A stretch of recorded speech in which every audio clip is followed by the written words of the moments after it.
For my birthday this year, I have decided to make a video about the 34 years I have spent on this planet. I am not doing this because I think my story is special or better than anyone else's. I'm actually kind of doing it for the opposite reason. Because I think that like the common and average people have stories that are worth telling as well. It's one of the main reasons I work in the line of work that I do. It's one of the main reasons that I enjoy it as much as I do. Even if those days are hard sometimes and those stories are rough to hear, I still think they're important. Especially when people have described me as like kind and funny and sweet and all these other things. And then I've had other people call me vapid and weak and stupid and, soft. And I would very much like to argue the opposite because I think it takes a special kind of strength to be treated the way that people like I have been treated and to still show up and be kind and to want to stop the pain instead of continue the pain. If you're not to that point yet and you are still continuing pain, even if it's unintentional, it's not too late. You can still get some support, some help, find people that love you, and you can just be there for yourself and for other people. And if that's just not the way you feel, that's okay too. That's just how I feel. And whether that's a trauma response or just how I am as a person, that's just how I am. So, trauma response or not, it's who I am. And yeah, I guess just the secondary reason I wanted to make this video is I've had a lot of you, I don't know who's watching this, I've had a lot of people in my personal life reach out and say that I've been very hard to contact this past year and a half.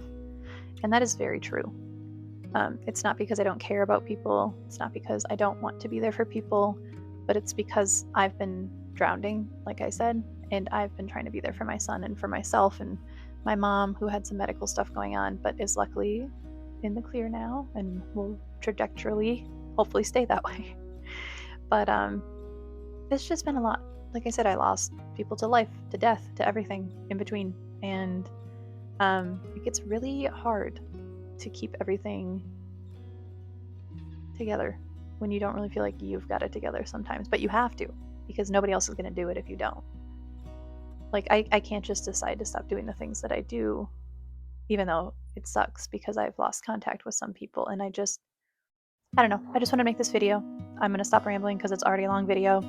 But for people who do watch it, I appreciate it. And you, people that don't watch it, I appreciate you anyways. So, my most authentic self. I'm wearing a corn shirt. I just dropped my son off to school. I haven't even brushed my teeth or anything yet. This is literally the most authentic me that I can present to the world. I'm also going to follow that up by saying I am making this video to also put my most authentic inside self forward. Not just all of this, but also I have had a lot of big thoughts this past year. Year and a half, pretty much, because I will be turning 34 in a couple of days. My son just turned 15.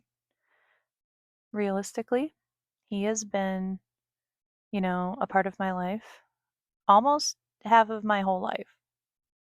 So I've been a mom more or less like I said, give or take a couple years, half my life.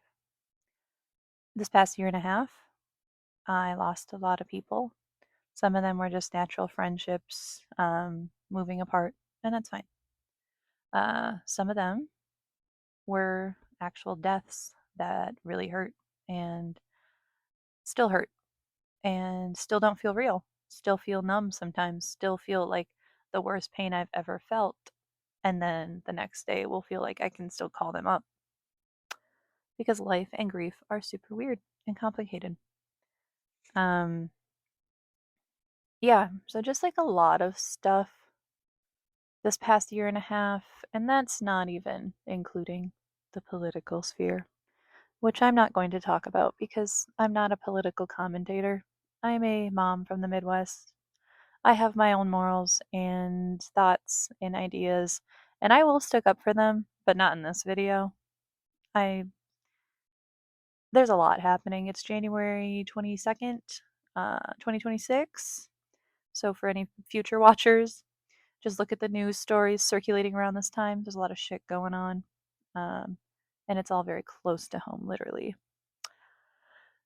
So, in saying that, um, I just kind of wanted to tell my story up until this point of my life.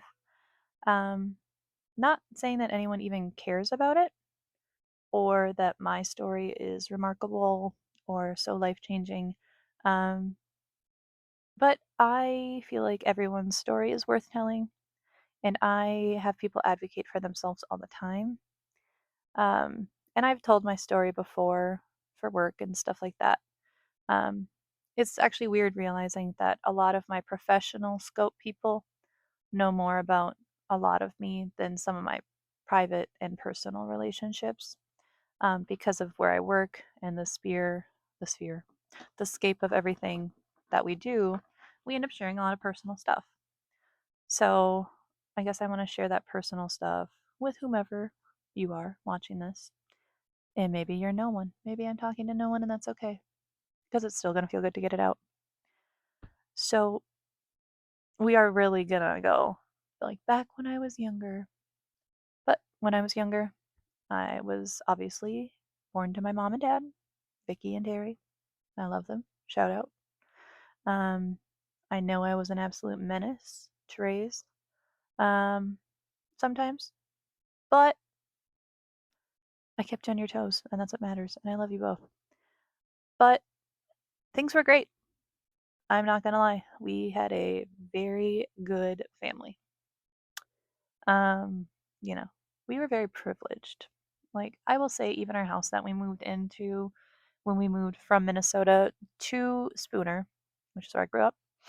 Um, Looking back, like and seeing how expensive houses and stuff are now, I'm like, damn, dude, we were getting that money apparently in my brain. Like now that I'm older and I see this stuff, I'm like, okay, just stuff that I took for granted as a kid and everything, like having a permanent address that you own and don't rent. Total like privilege now, right? Like you have to be rich as shit for that. I'm not. So we did that. We did the family vacations. We went to Disneyland, Disney World, and then Disneyland later. We did Legoland. We did all of these cool things. Like, yeah, they weren't perfect trips by any means because nothing is perfect, but they were still amazing, and I still look back at them so fondly. Even with my family not together anymore, obviously memories are still there. They're still real, even if whatever. But we had all this stuff going for us, and we had an amazing family. I still do have an amazing family. They just look different now. Um, but yeah, I was that kid that I would draw actual designer dresses for all of my friends in Catholic school. And I'm saying friends loosely, by the way, because my only real friends that I had at that school were Patrice Schultz, or Garcia now, who I still love with my whole heart and would kill and die for. Maggie Olson, who I again love. And I mean, I was bullied, I was made fun of. I accidentally pulled my pants down when I pulled my pair of snow pants down in the hallway once. And guess what? People don't forget. And when you have a unibrow and braces and the worst split ends anyone has ever seen, you don't have a fun time at school. Not even at Catholic school. In fact, you know what? I think it was worse. I think some of you were actually the devil, and it's ironic that you were there. But yeah. Um, so all of that was happening. And I was still trying to be a positive kid. Like, I would draw all these dresses for these girls, trying to impress them. I'd try to make jokes. I would try to be funny. I just liked to make people laugh and to make people happy. And I would make songs about God and Jesus and about his hair being like a rainbow. Um, I was a kid that would talk to people in the grocery store parking lot or the line for checkout and stuff like that. I am actually genuinely surprised your girl did not get kidnapped because I trusted and loved people so much that I was like a freaking puppy and I just wanted to be loved back. Very bad. So, fast forward a couple more years. Um, our family's still doing good, and we decided to make the change from Catholic school to public school. So, my first year of public school is 8th grade. Um, I went to Catholic school my whole life, raised very Catholic.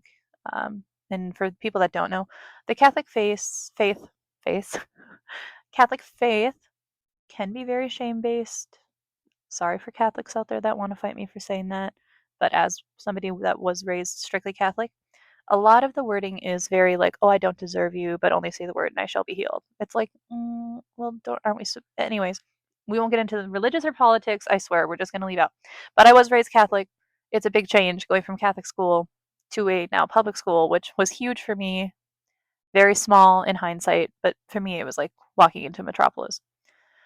Did not know how to dress, so I looked up, or looked through the magazines, like whatever. I probably had Teen Girl magazine and saw all these girls in like Hollister and stuff. So I'm like, ooh, that's what I need to get. I need to get a large because that's the the highest size they go up to in Hollister, and I need to very awkwardly show up to school in that the first day. That will work. It did not work. I already was treated very differently. My friend was still at Catholic school at this point, I believe. I don't think she came until freshman year.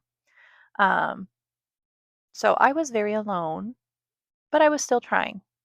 I was trying so hard that I bought every single girl in my grade, especially the popular ones, lip gloss and a bunch of other things from Claire's. Um, and I remember when I was buying them, I just wanted them to be my friend so bad. And I do remember one of them actively laughing when I turned them in. And I know who it is. And she's very nice now. I will say she was not nice in school. Love that you're doing better. But this girl was not nice. And that's when I realized, oh, it doesn't matter if you're nice. Some people are just going to be mean. Um, and that's kind of when I decided that I wasn't going to be a mean person. I already wasn't inherently mean, but that feeling was the first time it really stuck with me, even though I got kind of bullied and stuff at Catholic school. I was always treated very differently. Um,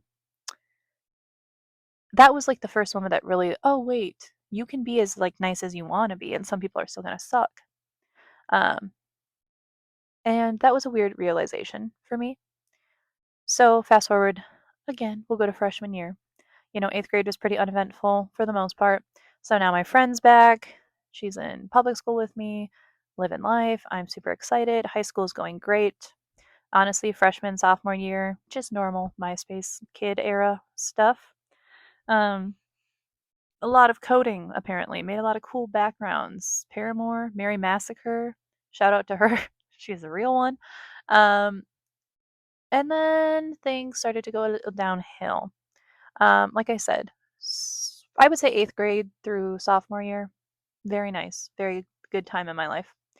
Um, Unfortunately, after that, life started to happen.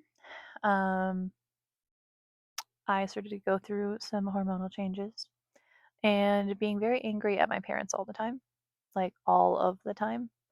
I remember my dad would ask me to go to like the movies because that used to be like our favorite thing as a family to do. It's still one of my favorite things to do. And I just remember being like, no, I don't want to go to the movies. Why would I want to do that? And like just being a little shit. And this was also right before 2008, which is the recession times.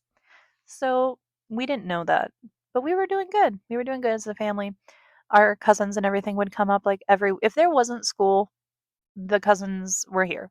And that's one of my favorite memories as a kid. So it does make me sad that apparently that was causing a lot of stress for my parents. Um, but I do feel like they both are like, even though it was stressful, I'm sure they liked having the cousins there. So I'm not speaking for you guys, but it was still stressful. It was like 13 of us. And then that's not including like my friends, Richie's friends, like my brother, all this stuff. Like there was a lot going on.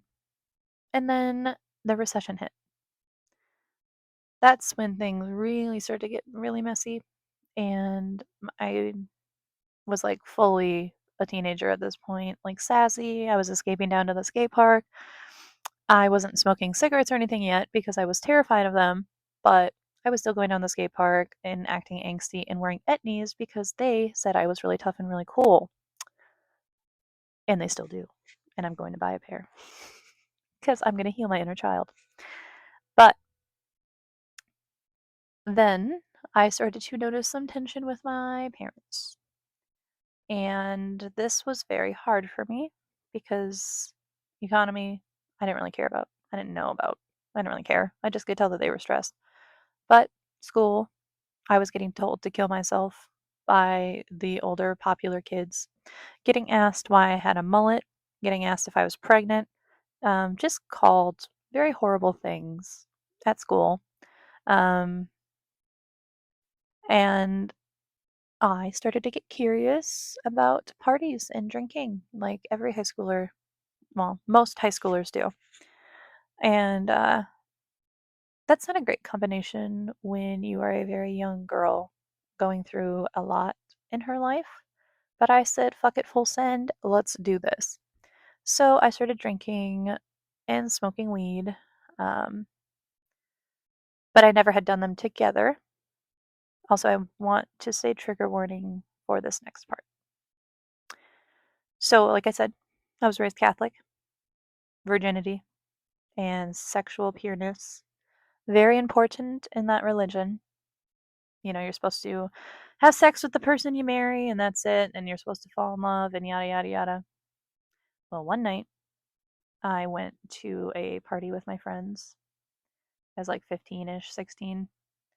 I want to say I was 16 because I had been driving for a little bit at this point, but definitely not old enough to be making some of the decisions that I was making. Both of my parents were very absent at this time because they had kind of gone through the initial stages of starting a divorce, but my brother and I didn't know that yet.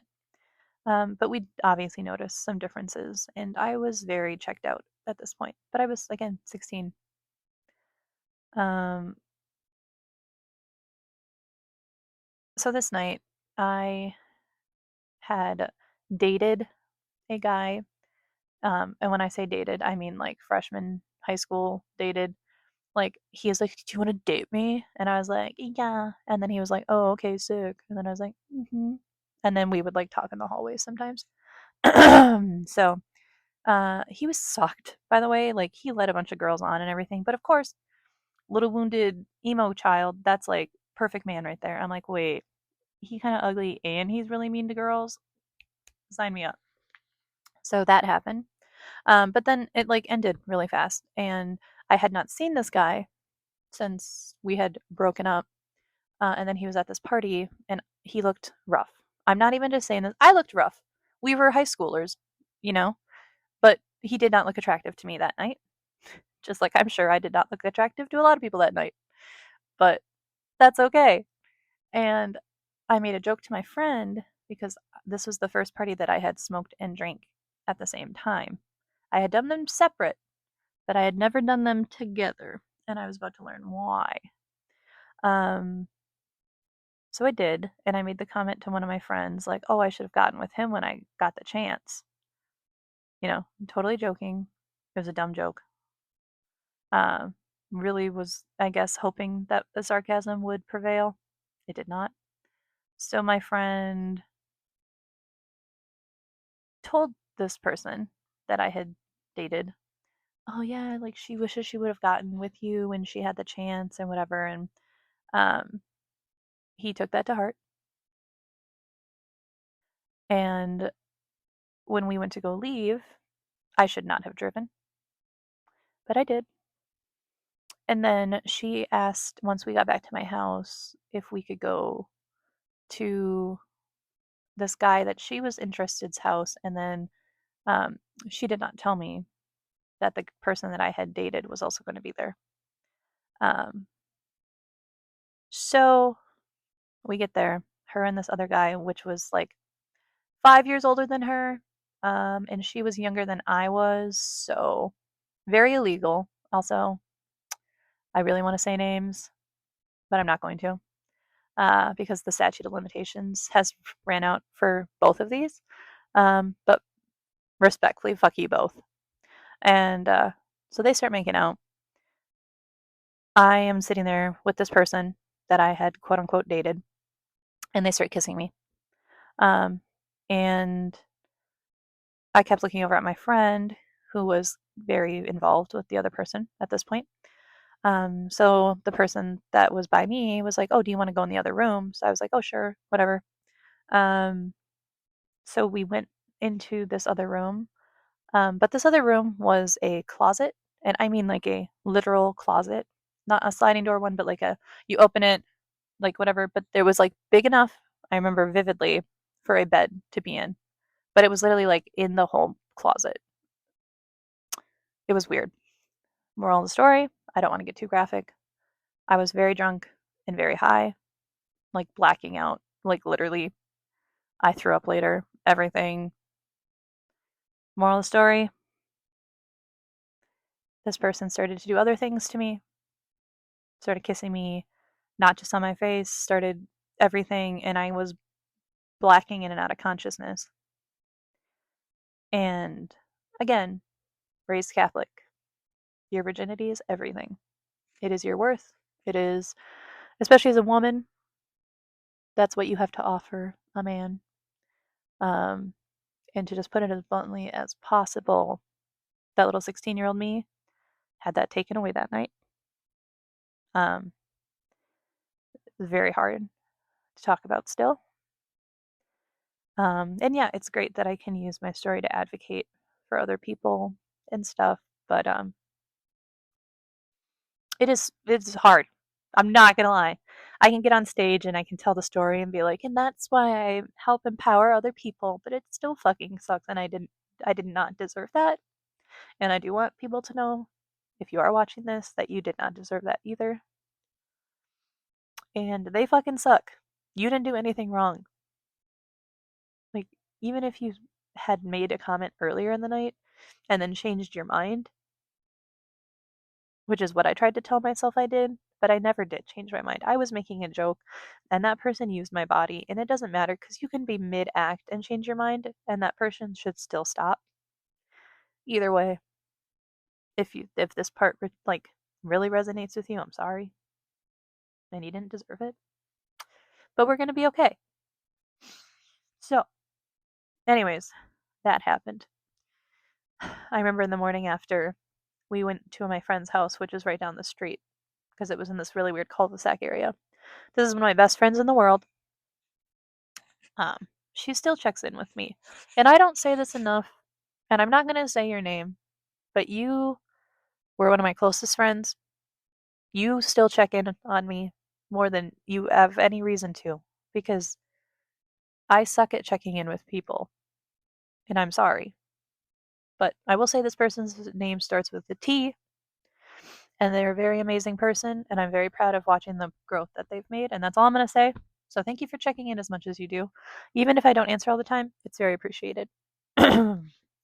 Anyways, so go to this person's house. Um, graphic still. There's going to be some details.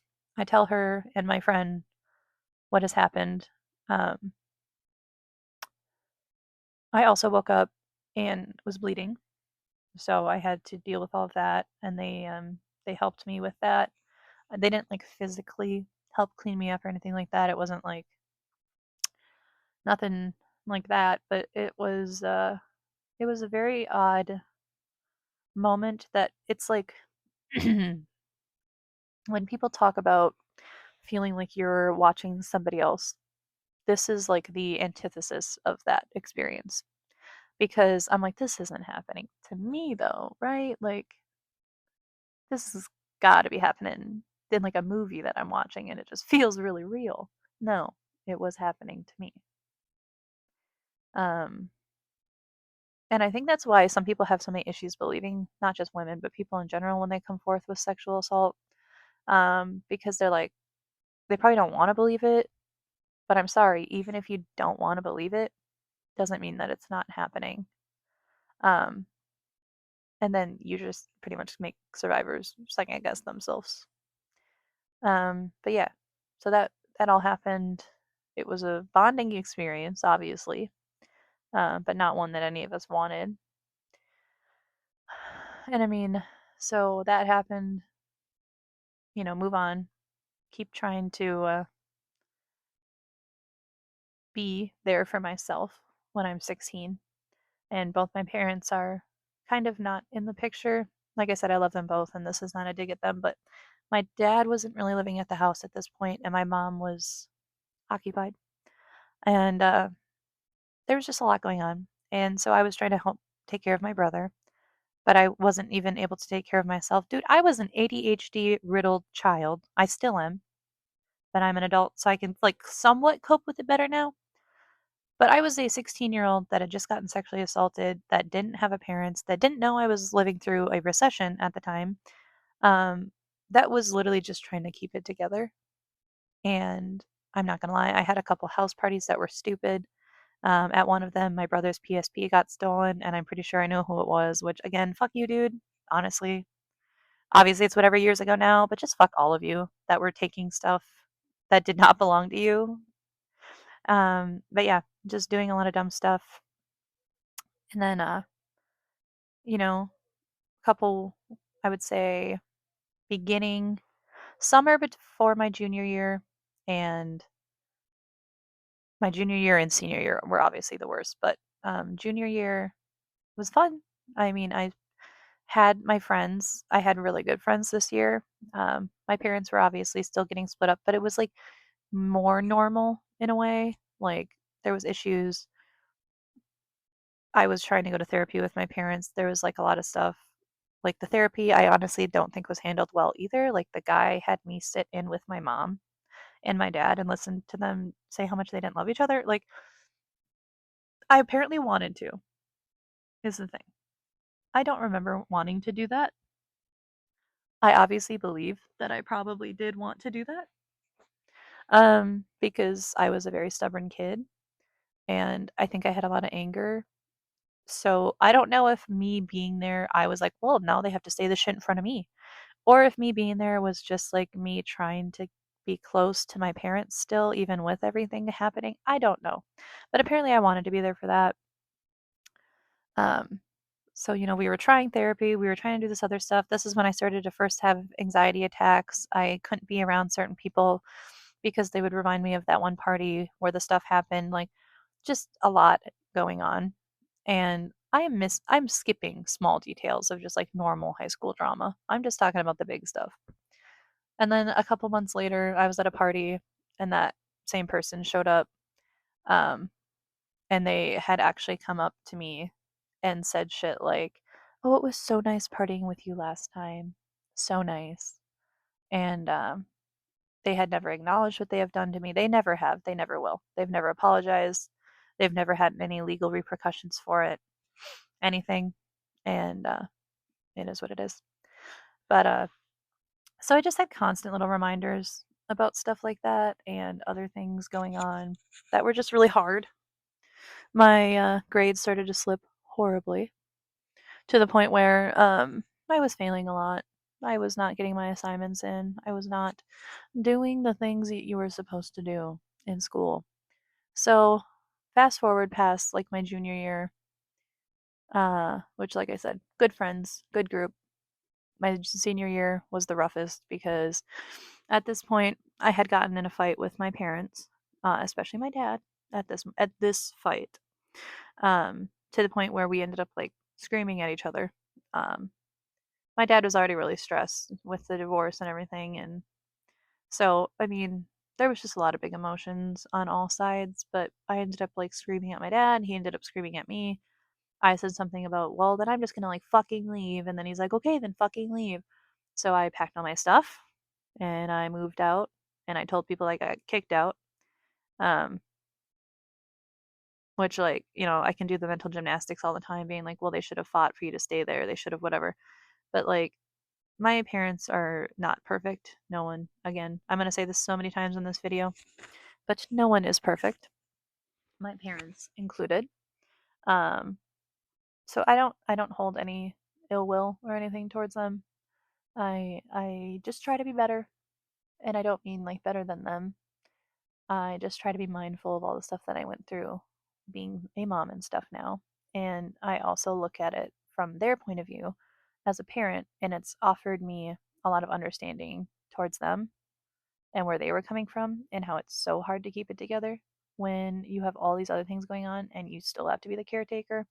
So, even though I'm sure some people are listening to this and being like, wow, your parents should have this and this and this. Yeah, I'm sure they should have, but they didn't and they can't. And I have two amazing parents that I love. This was just a very hard time in all of our lives. Um, but yeah, so ended up living in my car for a little bit. And like I said, this would have been like 17-year-old me. And then the person who ended up being my son's father reached out to me. So this led to me being incredibly intoxicated all of my senior year, pretty much. I was going to class drunk. I was hiding in the bathrooms because I was so depressed that after everything going on, I just didn't even want to be in class. I was having panic attacks. I was skipping school. Pretty much got to the point where my senior t-shirt design won out of everybody's. And we had a meeting with the principal at the time, and it was to tell me that I was going to have to graduate from an alternative school. Like, I was still going to get my diploma, but I had to go to this other school and do a ton of packets until the end of the school year. So this principal was like, how does it make you feel that your t-shirt design won and you can't even wear it with your classmates? Not knowing that he's talking to a 17-year-old sexual assault survivor that is barely hanging on and trying to be at school and trying to do all these things when I'm in an environment where no one is taking care of me. My parents would drop food off and stuff because I don't know. They said they wanted me to come back home and that I was being stubborn. Um, I just wish this is the only part. I wish they would have drug my ass out of there. Not gonna lie, but like I said, we can't go back in time. So, uh, yeah. So that was all happening. Had to do that. The alternative school actually low key kind of fun, if I'm being honest. Um, I didn't smoke at the time, but you got smoke breaks, even though like all of us were under 18. But we did have to clean the whole school from top to bottom before we left during the day. It was very odd. It was interesting, but very odd. Moral of the story is I passed. I got all my stuff done. I did all this other thing. Um, I graduated high school. And then I made plans to marry my son's father. So we started making those plans, even though, again, I don't want to get too detailed because this person is still in my son's life, but they had cheated on me multiple times. Anybody who knows that uh, anything about our relationship knows that. They know that we're fine now. Like, we're good for the most part. We co parent. I want nothing but the best for his new kids and all that stuff. We're fine. But like I said, at this time they were definitely still seeing other people and we're like, "You know what? Let's get married. That's going to make this child aged relationship better." So we make the plans to get married. This person promised to my mom that they loved me and that they would never hurt me and that they know that she's like cried to my mom in her Chevy HHR and told her that they know they've made mistakes, but they're going to take care of her daughter, all this other shit. So my mom and my dad said it was okay for me to get married. So make all the wedding plans, all this stuff. I'm starting to really get cold feet. And I'm like, you know what? I think I'm going to call it off. I think I am going to call it off and just call it good. And if we want to stay together, we can. But at this point, I did not even feel in love with this person anymore. I was 17, going on 18. Like, I was feeling scared. My nervous system had been fried for like 3 years at this point. I should not have been making any big life changing decisions, but I did. And then I found out I was pregnant, and that was a lot. I, again, raised Catholic. You do not have abortions, you do not even think about them.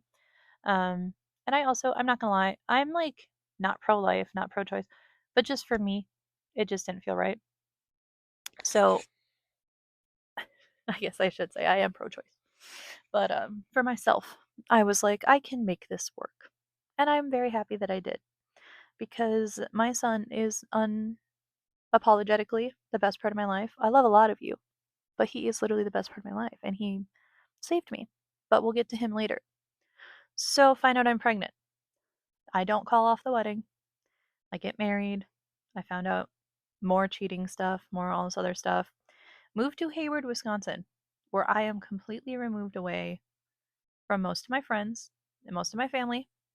Um, and I'm still working when I'm like 9 months pregnant. I'm waddling around J.C. Penney's in a pair of heels, and I look like the Great Pumpkin on stilts. But that's okay because I had to do it. I had to keep going. Because my son's father at the time was not working, and when he did work, it was very random hours, a lot of calling in. This person actually lied to their work and said that they would have to leave work a lot because their wife was at home drunk with the baby. So obviously, this was after I have given birth at this point. But one of the girls had messaged me from my ex's work and was like, "Hey, is your partner blah blah blah?" And I was like, "They are. Why?"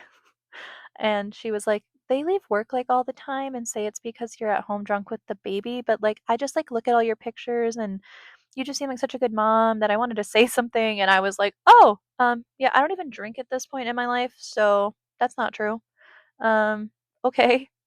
And obviously, I won't get into all of the details, but there was one situation that happened with my son's father that was like the final straw. And I was like, "Okay, we're done. We're done here. This is it. Bye." And then like a 13-year divorce process started, and that's okay. But we are divorced now. Like I said, we co-parent, we do all that stuff. We were young kids, whatever.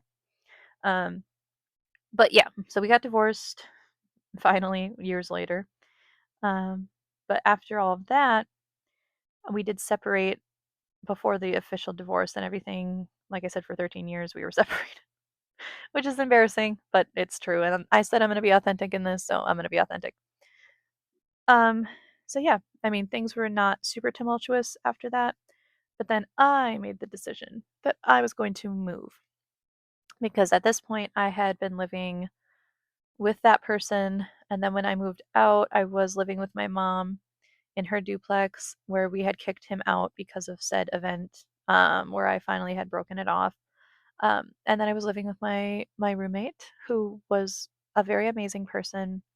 They just had some stuff that they were going through, and I was like, you know what? I'm just gonna go. I'm gonna move. I'm gonna move to Eau Claire, and I'm gonna live my best life. And yeah, so the Eau Claire apartments, the income-based ones, were full. So I saw that Menominees were open, so I applied there, moved to Menominee, did all that stuff, started working at JCPenney's in Eau Claire. I was working at the Rice Lake one. I got transferred. Um, like I said, have a baby, like a 1-year-old at this point, in Menominee, doing stuff. Meet this one person who dated my friend, which is not cool of me. But I had a really big crush on them, and it was the first time I had had a crush really since I had moved from my hometown. And I was like, oh my gosh, like this guy is so cute, blah blah blah. And like them and my friend had like not dated for super long, and they had already broken up. So I was like, okay, I'm gonna be interested in this person.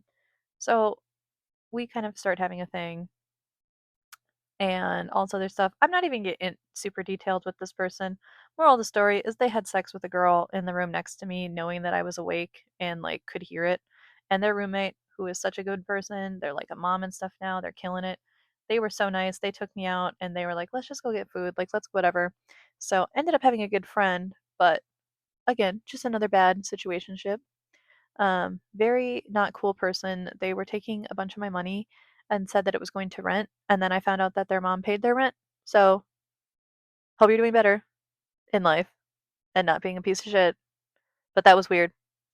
Also, just a weird time because that whole friend group drank quite a bit.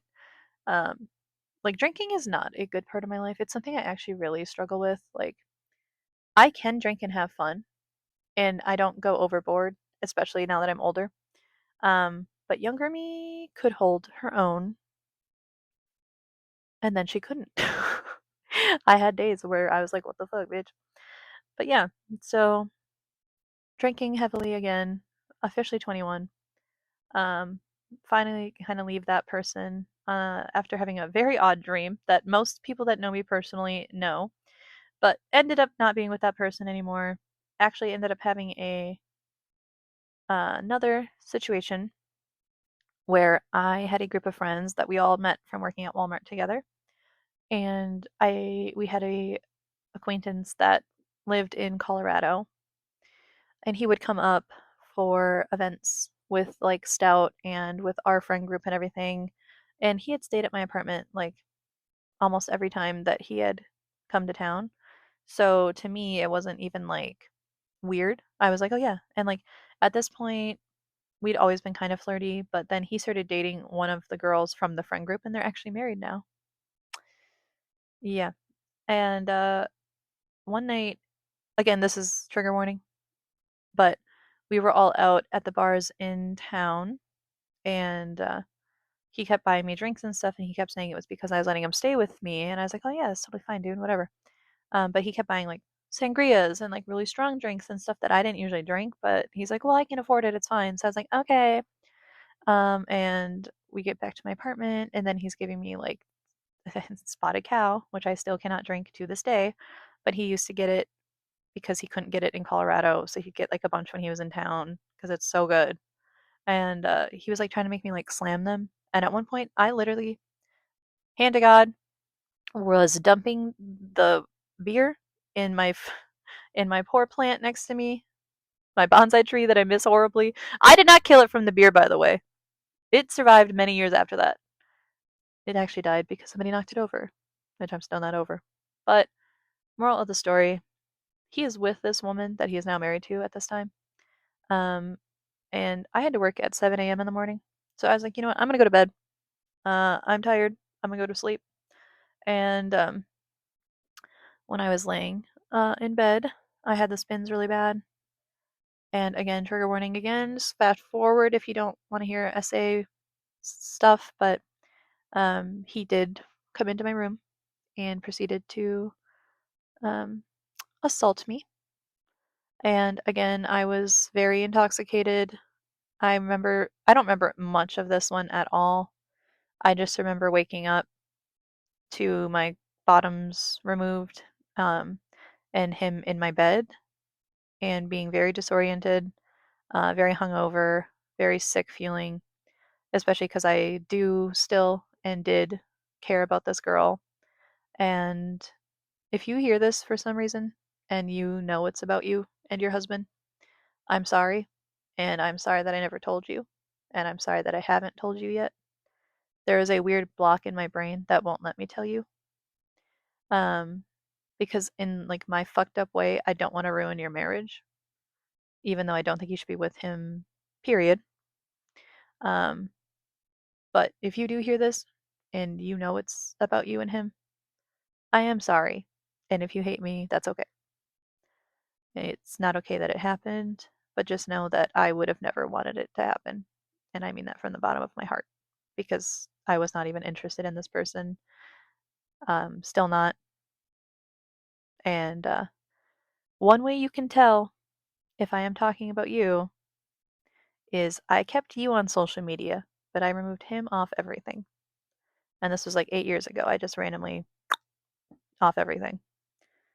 So if you're listening for some weird reason, that's how you can tell. And if you need to talk to me more, you totally can. Um, but yeah, so that happened. It's horrible.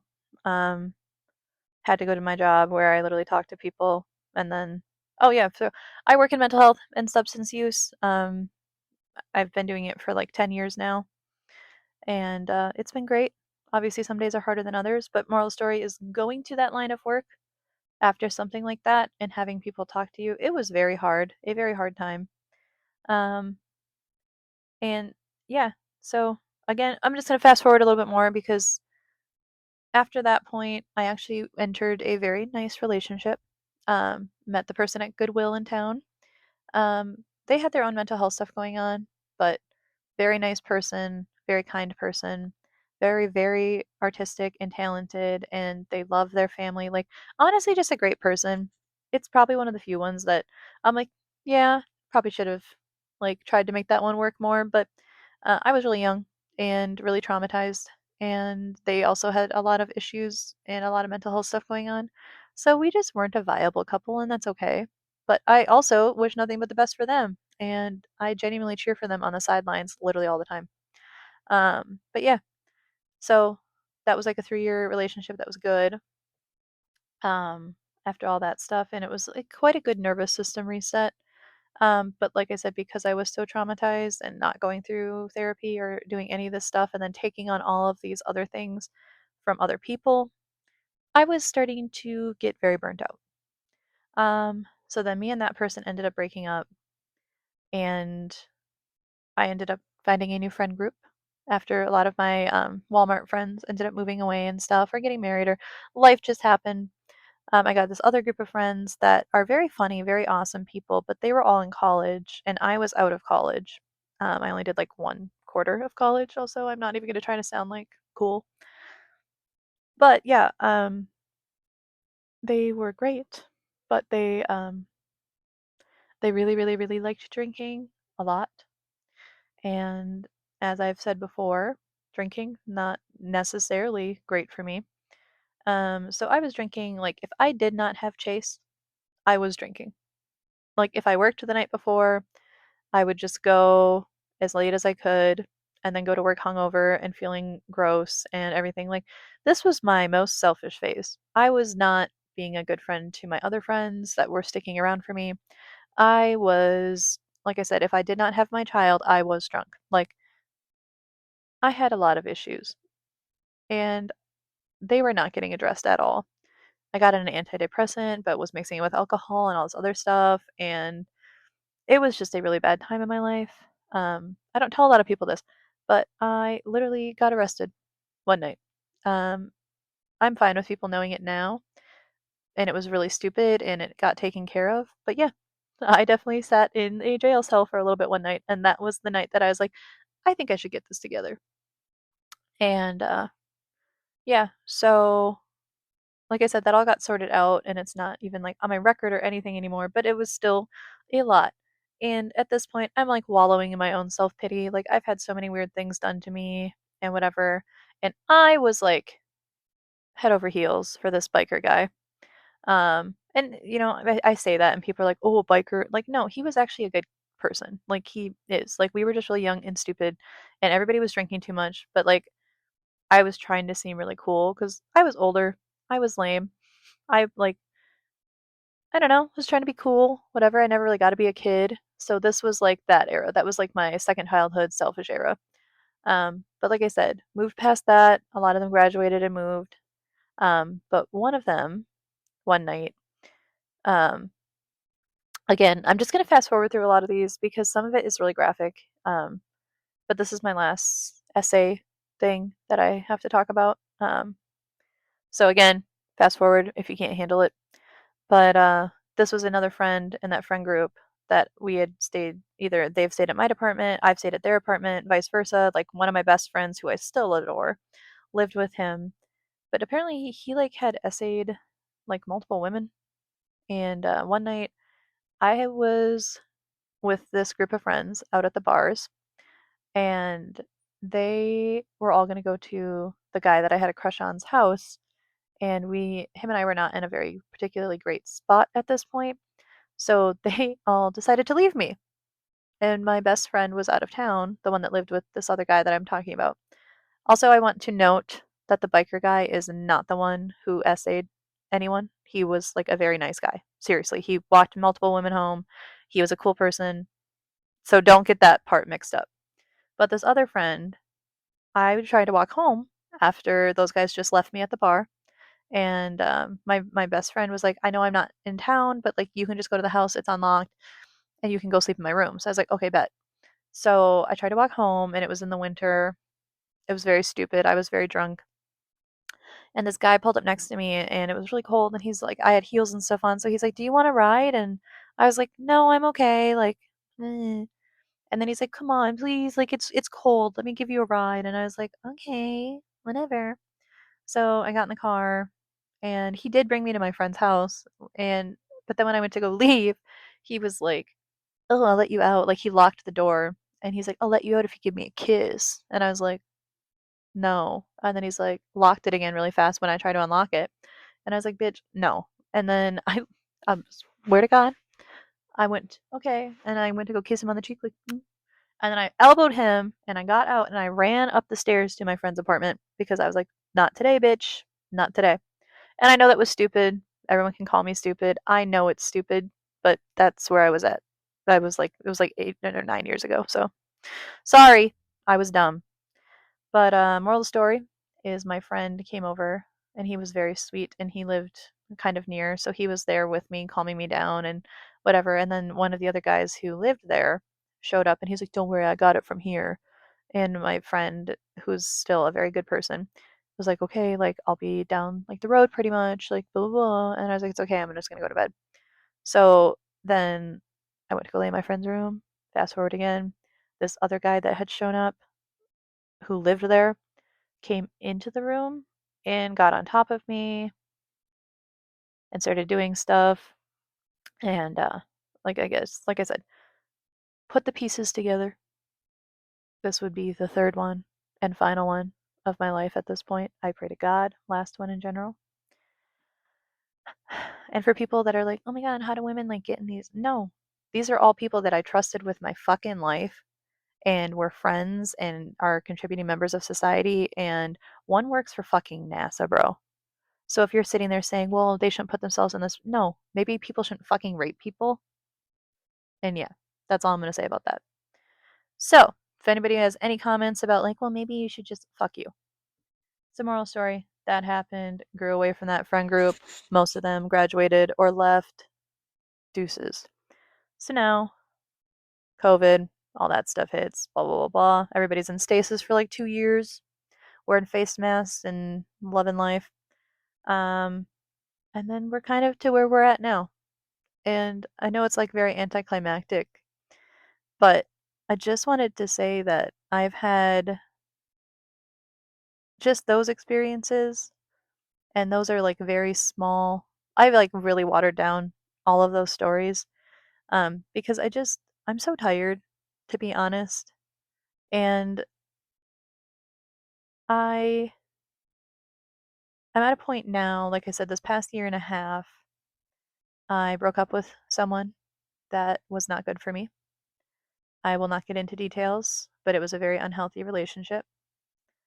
Um, I lost, like I said, two people to death. I lost a bunch of friends to said ex.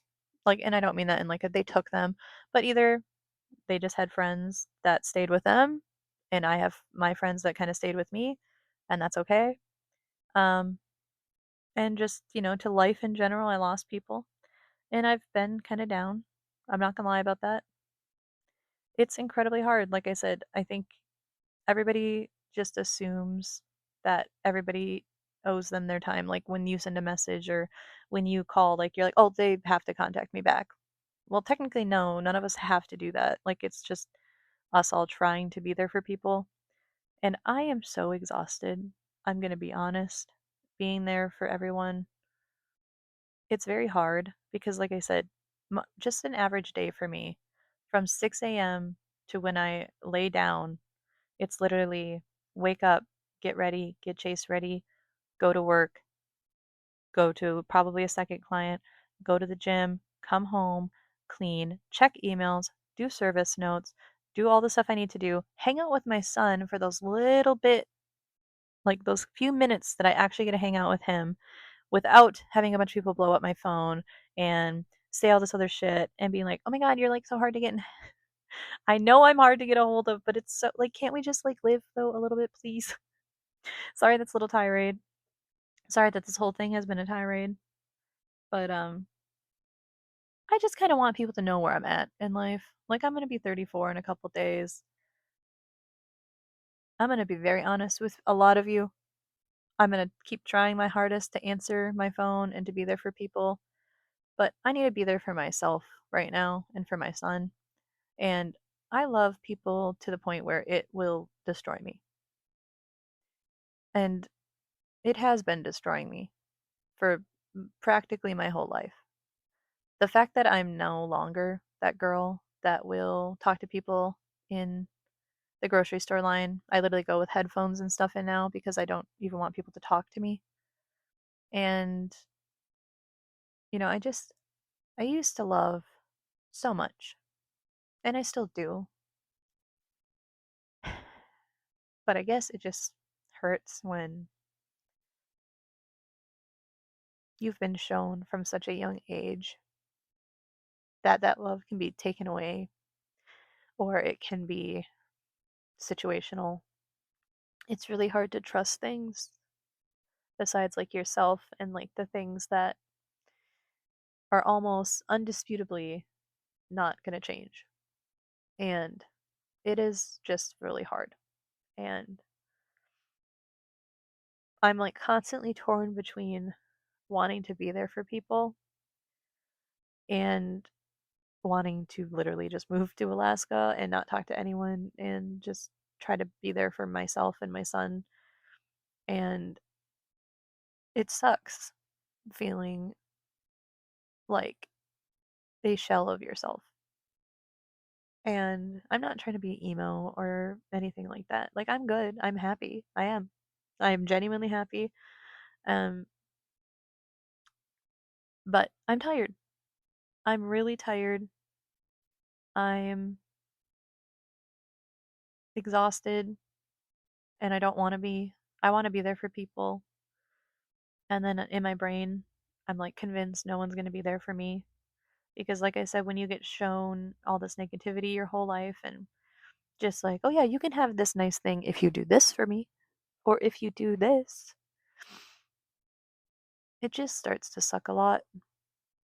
And this is a very weird, very rushed, very non edited video. It's long. I'm sorry, you don't have to watch the whole thing. But I just appreciate anybody who did listen because I guess it feels nice just to feel like maybe people will understand where I'm at now and that I am trying. And that if you don't hear from me for a little bit, it's not because I don't like you or it's not because I don't want to be in your life. It's because I'm trying to be in my life and try to be present and try to be the best mom that I can and try not to fall back on bad coping mechanisms. And I'm trying to be healthy and I'm trying to work on my, physical and mental and emotional and financial health. I've been trying like so hard to just like, I don't know. I just want everybody to know that in these 34 years, I have had a lot of bad things happen. But I've also had a lot more beautiful things happen that I didn't talk about as much in this video. Because, like I said, I just kind of wanted people to understand where I'm at in life. But my life is beautiful still, and I have amazing people in it that I'm very, very, very fortunate for. But since a lot of you don't know my story, I just kind of wanted to tell it. And like I said, I appreciate you listening to the rambling and probably repetitive talking points that I probably touched on multiple times. Because, like I said, I just wanted this to be authentic and the real me. So this is as real as it gets, and I love you, bitches.